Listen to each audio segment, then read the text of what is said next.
Hey everyone, this is John the Watch Concierge, and today I'm going to be reviewing my Technos Technomatic vintage watch. I found this piece on Chrono24, and if you don't know what Chrono24 is, it's a website where you pretty much can find all kinds of watches out there. It's one of the biggest marketplaces for buying both new and used watches, and you can find everything from dealers as well as people selling their own watch from their collection, so you can find a bunch of stuff there.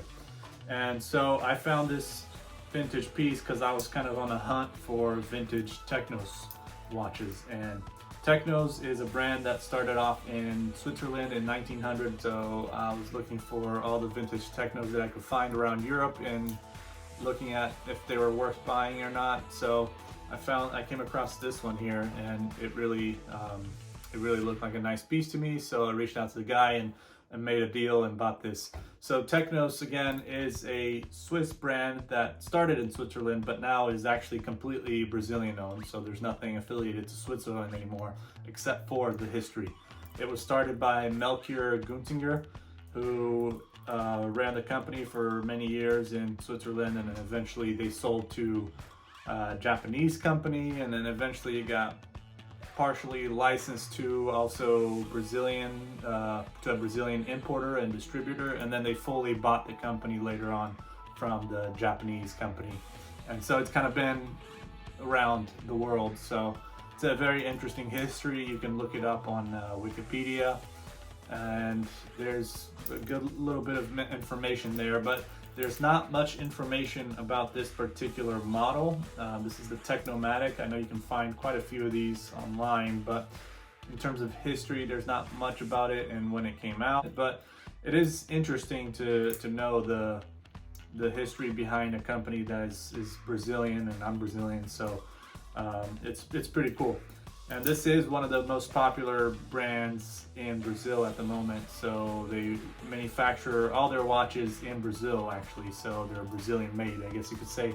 Although they do use parts from Japan and probably China too, but mainly Japan, because they do use Japanese movements for a lot of their watches nowadays. However, when they were Swiss, they pretty much only made Swiss watches, and I think that's you know, it's good that I can still find these around here and there.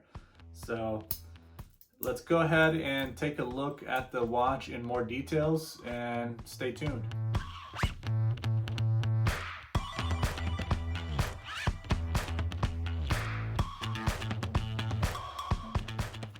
All right, so let's go ahead and review this Technos Technomatic vintage watch. So as I said, this brand did start in the 1900, exactly in 1900, in Switzerland, in Welschenhof, and by a guy called Melchior Guntinger, and eventually it passed on to his son. The company ended up going through the quartz crisis, and it just had financial troubles, so it did end up being sold to a Japanese company, and it actually became very popular after World War II. So it really became popular around then in Japan and in Brazil, and so that's why it kind of expanded later on, and it was bought by a Japanese company, and then it was eventually bought out by a Brazilian company, and so now it's fully Brazilian owned, and they have their own factory in the Amazon actually, and so they produce all their watches in Brazil with parts from Japan sometimes, so like movements, as I said, are usually Japanese movements that they use nowadays. And so it's a really interesting history about this company. However, they don't make any more Swiss-made watches, unfortunately, and I wish they did. I wish they went kind of maybe made some special editions that would be Swiss-made, but they do have some very popular watches that are very well known, such as their Skydiver watch that you can still find for sometimes their vintage Skydiver goes for around 1,000 or more depending on the condition. And they also have another Skydiver, which is actually a digital piece, and that one also became very popular, especially in Brazil. But the older model of the Skydiver that they have is a automatic piece, I believe, and that's the one that goes for over $1,000. And so they also had this line here, this model, the Technomatic, and so they made a lot of these because you can find them a lot on the internet, on eBay and such, but there's not much information about this line of Technomatic watches. So let's go ahead and take a look at this piece here. So it is 36 millimeters case size, so I think this is really like the 35, 36 is the smallest I would go. If I go any smaller than that, I think it just wouldn't look too good on my wrist, but I think this is a good size. And I like how the case kind of goes, you know, they have different shapes and it has different, yeah, just kind of really interesting case shape. Of course, a little bit kind of like that vintage look. A lot of cases were probably similar to this. So, you know, it's very unique, I guess, or very different than what I'm used to, at least. And you can see you have the T for Technos on the crown as well. It's got a fantastic bracelet, as you can see. It's kind of almost like one of those AP Royal Oak style, almost.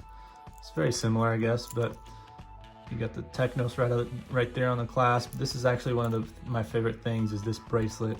I just love how the light kind of reflects off of it, and it's really cool. Really well done. And I was actually surprised there's still a bit of lume left on this watch. I can show you once I get the light going, but let's first take a look here a little bit more on the clasp. You can see they have Technos right here on the clasp. Stainless steel. Let's go ahead and check for this crystal and see.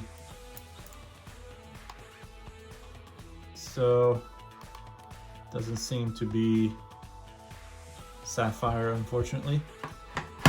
And as you can see, everything is nicely applied on the dial. I really like the T for Technos. I like that logo that they have. And it's got a date window. You have Technomatic right there at the bottom, and you have really kind of like short hands for both the hour and a minute as well as the seconds. But I think maybe that's how they intended to make the watch. So it looks really cool. It just has I don't know, there's something about this watch that I really enjoy. And I think it's just the overall look of it, you know, the history and the vintage style. It's really interesting how the side of the case kind of curves down here, all these curves, and it's just, yeah, very unusual for watches in my collection. So this is kind of new for me to have a case like this. It uses a ETA 2783, I believe, which is kind of an unfamiliar caliber, but it comes from the same family as the ETA 2824.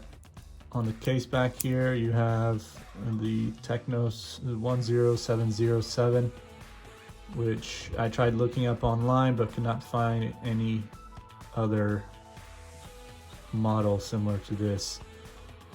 There are other Technomatic watches, but they don't look like this one. So they're different versions of the Technomatic line.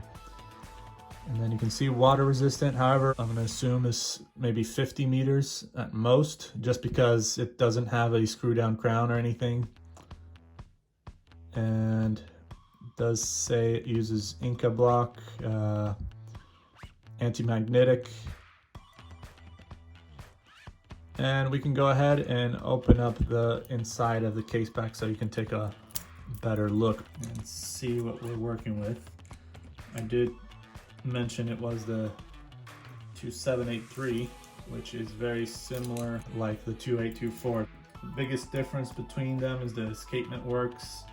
So it beats at 21,600 vibrations per hour rather than 28,800, and it does not use the ETA fine regulator. So I guess that's one of the biggest differences of this 2783 with the 2824. As you can see, it's got a beautiful movement there. Balance wheels, I don't know if this needs, if this watch needs any servicing at all.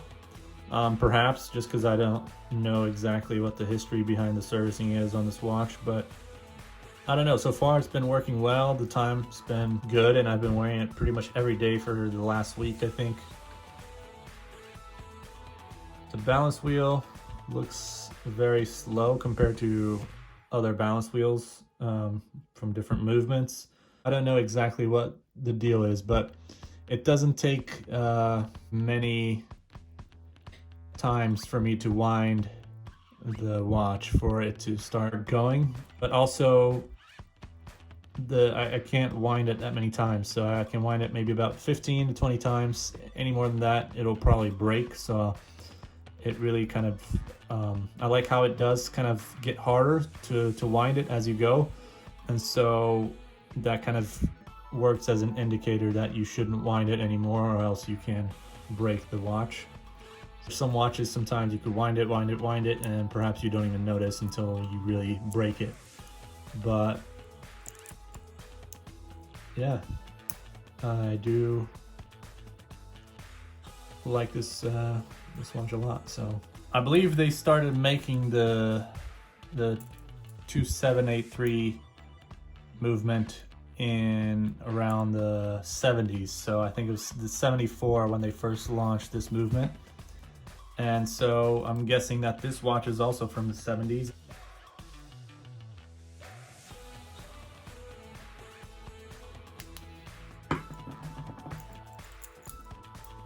It's a bit hard to tell, but there is lume on this thing. It's just very bright outside right now, so it's too much light coming in here. It's gonna be a little bit hard, especially because these hands are so small, and yeah, it's a bit hard to tell, but I guarantee you there's a little bit of lume there still, which is quite impressive for a watch like this, like a vintage watch, right? When the lume still works, it's kind of nice to know. If you want to know more, just go ahead to Wikipedia and you'll find out more about the company. And let me know what you think of the video and what you think of this watch. Make sure to subscribe, like, share, and give some feedback in the comments, and turn on the notification bell so you can stay tuned into future videos. And I'll see you guys next time. Take care.